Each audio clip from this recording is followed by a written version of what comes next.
Hand brake போட்டுட்டேன். Release பண்ணும்போது ரொம்ப கஷ்டமால இருக்குது.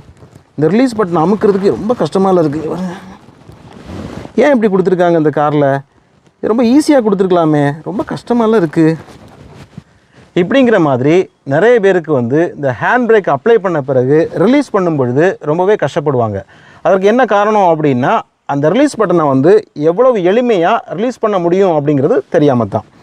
இப்போ பாருங்கள், இதில் வந்து நீங்கள் ரிலீஸ் பண்ணும் பொழுது பல பேர் செய்கிற தவறு என்ன அப்படின்னா, இந்த ரிலீஸ் பட்டனை ஜஸ்ட்டு ப்ரெஸ் பண்ணிக்கிட்டே தான் இருப்பாங்களே தவிர, இதை இப்படி மேலே தூக்கிட்டு அப்படி ப்ரெஸ் பண்ணணும் அப்படிங்கிற ஐடியா வந்து அவங்களுக்கு இருக்காது. ஓகே, நீங்கள் வந்து ஹேண்ட் பிரேக்கை போட்டிருப்பீங்க இல்லையா? அந்த ஹேண்ட் பிரேக்கை போட்டிருப்பீங்க. போட்ட பிறகு இது டைட்டாக இருக்குது. அதே சமயத்தில் இப்படி ப்ரெஸ் பண்ணும்போது இது ஈஸியாக ப்ரெஸ் ஆகாது. அப்போ நீங்கள் என்ன செய்யணும்? லைட்டாக மேலே அப்படி தூக்கிட்டு அமுக்கி பாருங்கள், ரொம்ப ஈஸியாக இருக்கும். அப்படி விட்டுடலாம். ரைட். அதே மாதிரி சிலர் பார்த்தீங்க அப்படின்னா ஹேண்ட் பிரேக்கை வந்து ஆன் பண்ணும்போது, அப்ளை பண்ணும்போது திரும்ப ப்ரெஸ் பண்ணிவிட்டு இப்படி மேலே தூக்கி போடுறாங்க. அப்படி போடக்கூடாது. ஓகே, ஹேண்ட் பிரேக் பொறுத்தளவில் அந்த சவுண்டு வந்து உங்களுக்கு ஒரு அனிச்சை செயலாக மாற வேண்டும்.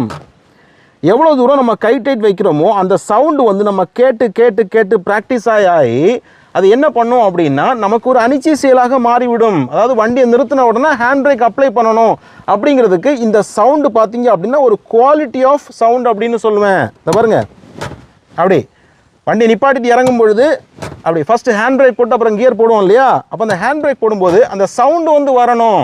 அப்போது நம்ம போட்டாச்சு, லைட்டை மேலே தூக்கிட்டு அப்படி ப்ரெஸ் பண்ணிவிட்டு ரிலீஸ் பண்ணிட்டா சூப்பராக இருக்கும்.